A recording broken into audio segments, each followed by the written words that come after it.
that really weren't quite right. And so I would research it, I would go to the source, I would find out what was the truth, which I encourage all of you to do, whether you're on one side or the other, go to the source. Because there's a lot of interesting interpretations of what is out there. Oh, I'm having a senior moment, I'm sorry. So anyhow, that was how I got into the board. I'm finding out every rock you turn over, there's another little issue there, and it gets very, very interesting. So whoever's in charge of this board, I really encourage you to do your homework and pay attention to what's going on, because it's very interesting. So thank you all for coming. Glad to have you here.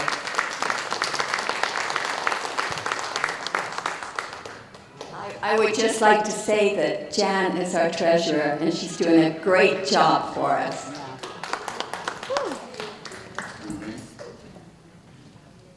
I'd like to thank you for showing up this morning.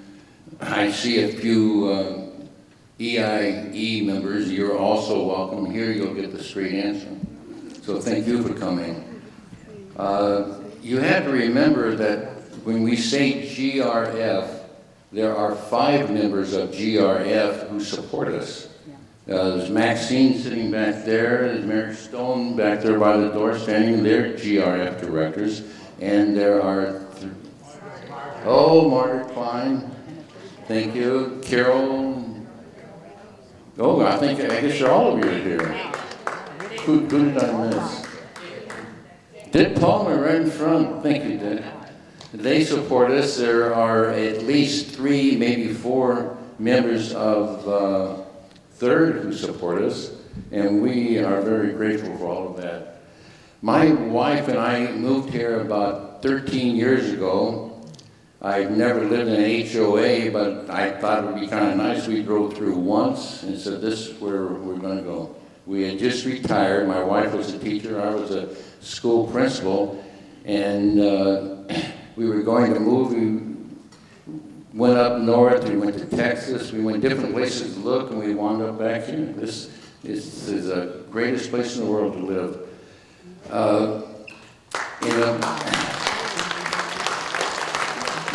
And then during the first few weeks we had moved in, I read the Globe and saw that there was a problem between some directors and a lot of residents and GRF. It had to do with the stables. If any of you were living here at that time, you remember GRF wanted to sell the stables, move the horses to Nellie Gale, sell the property to developers, and then build business offices. You had to follow the money. And about a year after that, GRF changed. They decided not to sell the stables with so much pressure put on them by the horse owners and by some mutual directors. So things went back to normal. And at that time, I got interested in running for the board, and I ran, in fact, I ran with Connie Grunke. I saw Connie around here. Yeah. Here, and we were elected, and just about you have to excuse me for the times, I'm not sure of the times on this, but within a year or so, the corporate members voted to take the power away from GRF to sell and buy property. And that was a good move. Then things settled down, and it became pretty calm in the village again, and everyone was happy. And then about 2 years ago, the majority of GRF changed, and that's when we started having problems again. And that reminded me of the stables. But this time, it's the tearing down clubhouse too, and building a new building, borrowing $10 million, taking $8 million out of our reserves, building all these other things that you heard about this morning, and it's not right. It just isn't right. So United started fighting it. And I wasn't back on United that time. I was one of those who was appointed, and which upset some people. But anyway, that's where we are. The board tried to talk with GRF, and GRF would not talk to the board because the board wanted to hold up construction as we talked, and GRF refused. So we tried to get an injunction, and the first go around it failed, but we're still working on it. And then along with that, EIE, enough is enough, became a club, and they're being used, really, and they don't realize it, but their main goal is to get rid of the board. And of course, many of them would like to become directors, and they would definitely support GRF. You have to remember also that it's not just GRF that we're fighting, that who's against us. There's a lot of outside people with the money. They would like to get in here, do some of the construction, do a lot of the work, and they would make a lot of money. Now, what would follow that? If they got away with that, what would they start next? Would they go back to the stables again? I don't know. It's kind of scary. I could go on. That's enough. Thank you for coming in.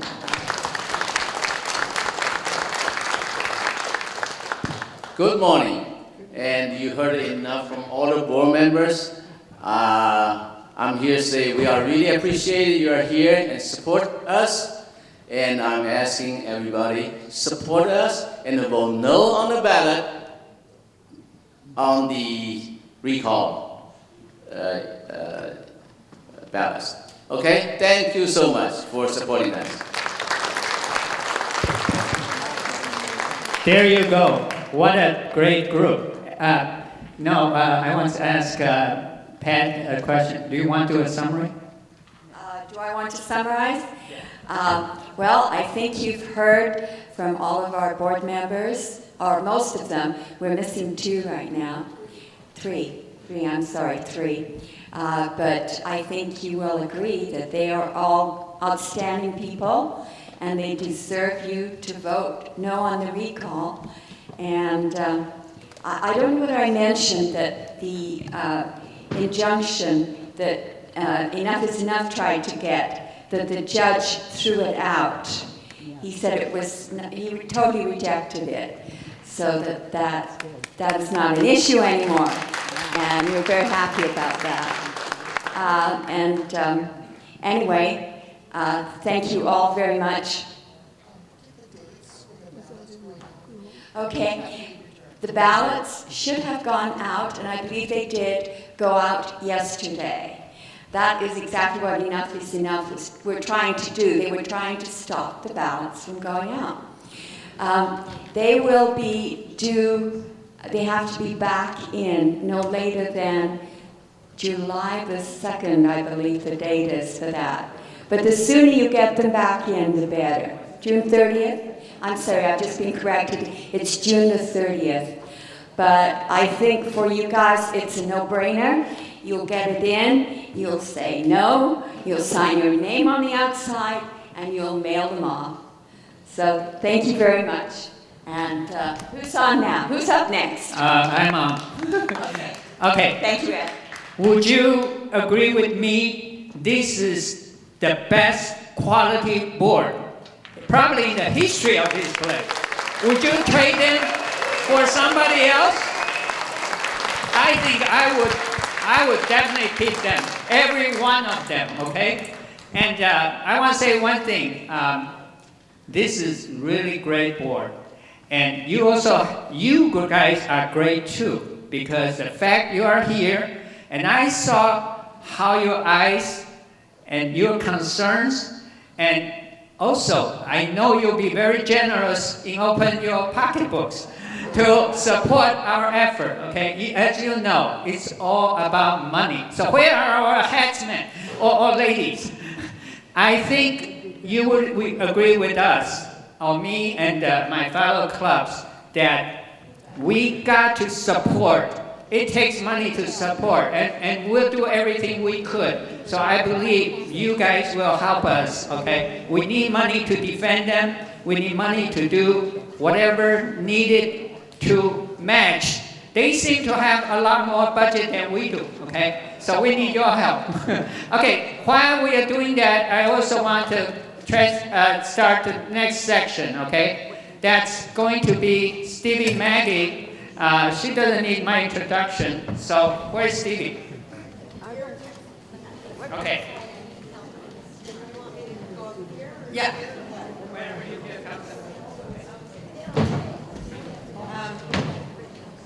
All right. Hi, everyone. First of all, everybody's butchered my last name, so I'm just going to clarify it. It's Majid, like magic, but with a D on the end.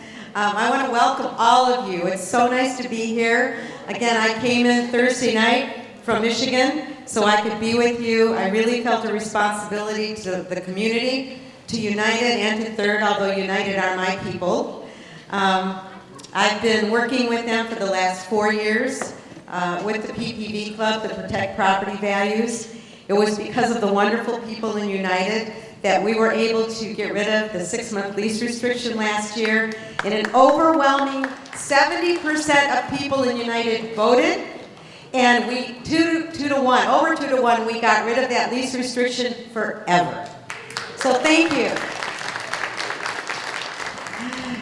And now I thought I was retired, but obviously I'm not.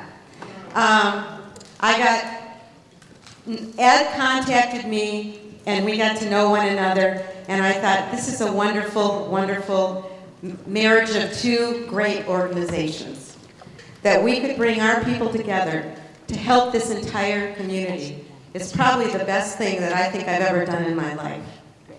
I find this a calling, and I don't know why I find it a calling, because I've never done this before, but I like helping people, and I want to make sure that this community is viable and it's affordable for all of us in the future. Pretty much everything I had put down, everybody else has already said. I just wanted to reiterate that GRF owns nothing. We are the owners. GRF was established in order to manage the Corteses and the builders of this community when it first was established, to make sure that they finished the construction of the entity of what it was, Leisure World. After that, their sole purpose has been just to manage the common areas. The only thing that they have is the money that we give them. And that money last year was $42 million. They have nothing on their own if we don't give it to them. Now, do we have a say in how they spend it? No. Do we have a say on what they build with it? No. Do we have a say if they want to demolish our buildings? No. It's time for a change. And this United Board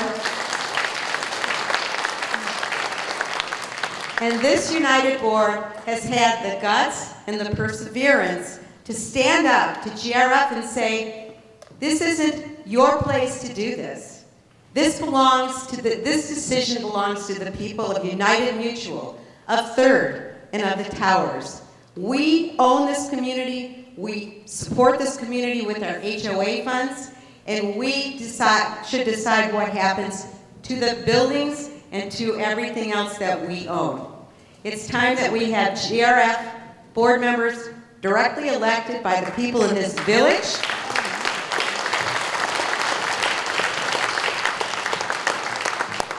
And it's time for us to have a say in how things are run. On the other note, I need to mention that last year at this time, on May 22nd, when the ballots were counted for the 6-month lease restriction, we had 2 people who had been avid supporters throughout the entire PPV organization, Nancy Duran and Charlene Sido. I don't know what I would have done if I hadn't had them and if PPV hadn't had them to help us. Both of them are now gone. They both died of cancer this year. We loved them. We appreciated them. They were just gifts to us. But we're not forgetting the things that we learned from them. We learned perseverance.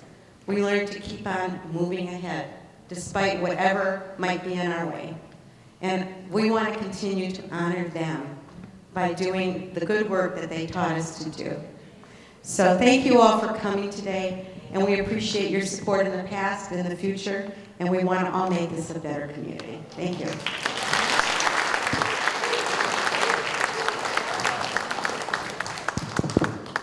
That was awesome. Thank you. Now I need to say it one more time. Pronounce it properly. Is it Steve? No. Magic. Right. So I'm the one guilty party, so I admit. That shows how long we know each other. Okay? That's awesome talk. Now, we'll go right into our main keynote speaker. And a lot of you have heard Mike Comer before, and I heard the first time was right here when he was giving a speech sponsored by Resonant Voice. And I was so impressed. I asked him to do a show for ACC. That was a really impressive talk. I think one of the biggest things I saw what Mike can do is make a very complicated speech, very short, concise. And that's why Mike comes in. Plus his experience working for General Electric at one time, and then HOA company as general manager. So here's the man who knows his business. So let's welcome Mike. Thank you.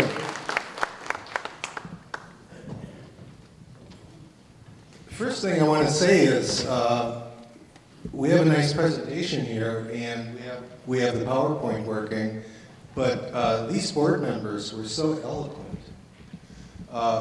The way they stated their position was just so clear that I think a lot of the things I'll be covering have already been covered very well by them, and we'll just be kind of focusing on them. I think what I'll do is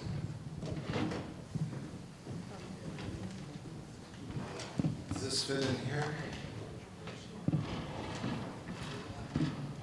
Is this better? Okay.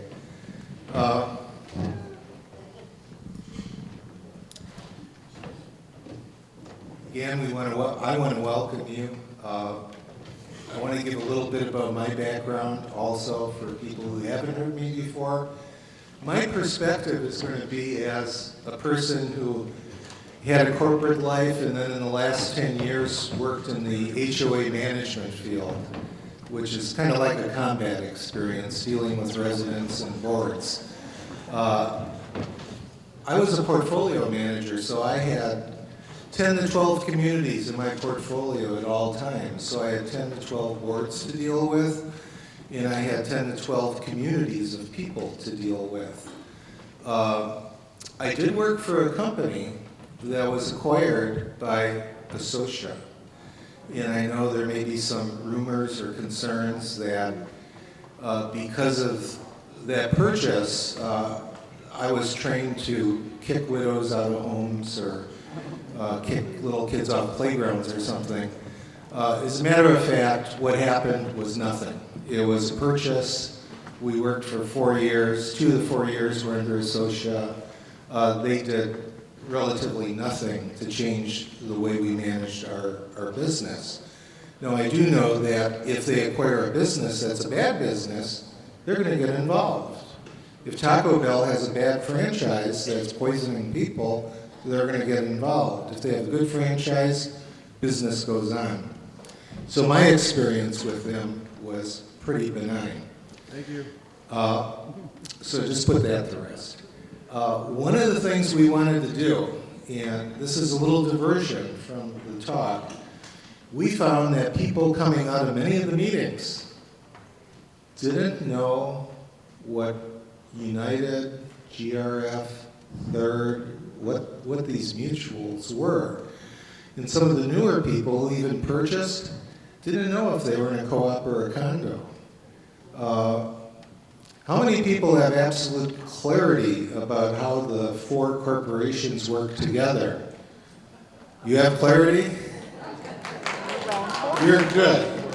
Well, I'm just going to cover this very briefly for those of you who don't have clarity and really need to understand. And there's too much information here, but I just want to focus on the top four boxes, which is,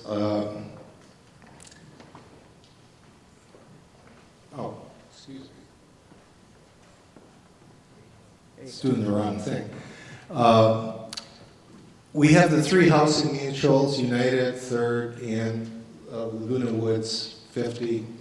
And as you can see, we have 6,300 units in United, 6,100 in Third, and 311 in Laguna Woods, Mutual 50. These are all the housing mutuals. I left the things on here below that show that they all have, with the exception of 50 because it's smaller, but the two large ones have finance committees, maintenance and construction committees, landscape committees, that all get involved in the running of the mutual. Mutual 50 has fewer committees, but Golden Rain Foundation, which is the Golden Rain Foundation Trust, also has similar committees. So sometimes when you talk about the maintenance and construction committee, you have to be clear as to which one you're talking about. Is it the one for your mutual? Is it for GRF? Now, organizationally, as people have said, GRF owns nothing because of the trust. They hold the property in trust for the three mutuals.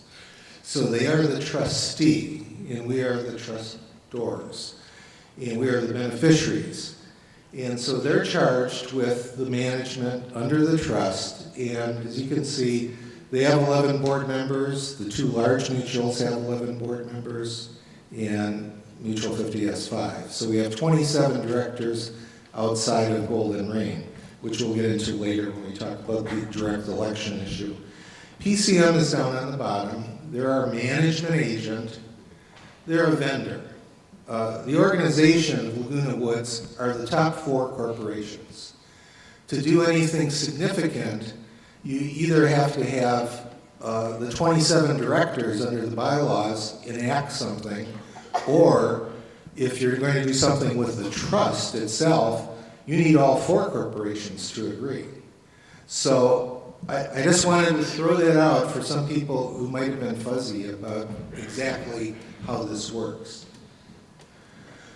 Okay, when I was here back in November and December, at that time we were really responding to that awful ad that appeared in the Globe on October 31st. It had to do with the GRF elections, and they were just disparaging all of the candidates that they didn't like. I mean, just no one ever owned up to that ad. We didn't know who Save Our Village is. So at that time we were talking about the myths.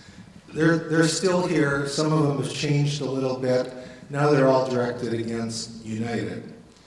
So I'm just going to hit a few of them as we go through. You know, they're saying we're going to eliminate the trust in PCM. That's our goal. We're going to divide all the assets among the mutuals. We only have 4 elected directors, 7 are appointed. That's an awful thing. Assessments have been kept too low. And they filed a lawsuit against GRF. So these are really bad people who need to be recalled. Okay. The elimination of the trust in PCM is pure conspiracy theory. And I want to make a personal disclaimer. I have worked over the past year with people in PPV. I was on the United board for 3 months to fill a vacancy. I've met with people in Third who have the same goals as this board. All of the people I have talked to, I have never, ever, ever heard one person say, our goal is to eliminate the trust. Our goal is to divide the assets. Our goal is to get rid of PCM, although some people have that motivation. And for this discussion, I would want to take them out of it. That's another issue, whether they stay or go. They're a contractor. They have contracts. Contracts have a termination date. They have termination clauses. Obviously, if they ever did something that was wrong toward one of the mutuals, they can be terminated. I mean, that can happen under contract law. And they do have a difficult job because they have 4 clients.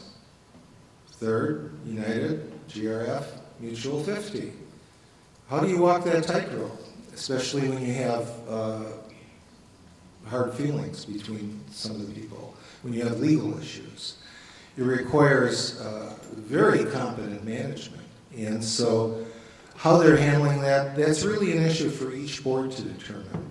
And I just want to keep it out now. The conspiracy theory, you know, we're all familiar with the bell curve, the normal curve. 68% of us are in the middle. The people out here on this side are like Bill Gates, Warren Buffett, Steve Jobs, they're geniuses. People over here have emotional problems. And if you go on YouTube, you can get 200 videos on the Trilateral Commission, the Bilderberg Group, the Illuminati, how aliens have took Malaysian Flight 370. And there are people who believe that. I mean, how did those videos get made? And so we're having these myths about all of these things that people have done who are against the RMP. And I think we're all smart enough to just put that in perspective and say, forget about it. You know, it does not deserve, you know, any more discussion. The goal of these people, as I've seen it personally, is to get more transparency in the governance, prudential financial management, and broader decision making. Dividing the assets, I've never understood that. That's like shooting yourself in the foot. What do? Give the pickleball courts to 50 and give the tennis courts to third, and we take over the swimming pools? I just don't know how that would work or how it would even be beneficial to anyone who wanted to do that. Reality happens. We know that people leave boards all the time for various reasons. We have death, we have illness, we have personal reasons. Some of the people who are now serving on GRF at one time joined a board where they had 5 vacancies at the time, and if you go back and look at each board, there have been vacancies, and you fill them. And we have a fairly transparent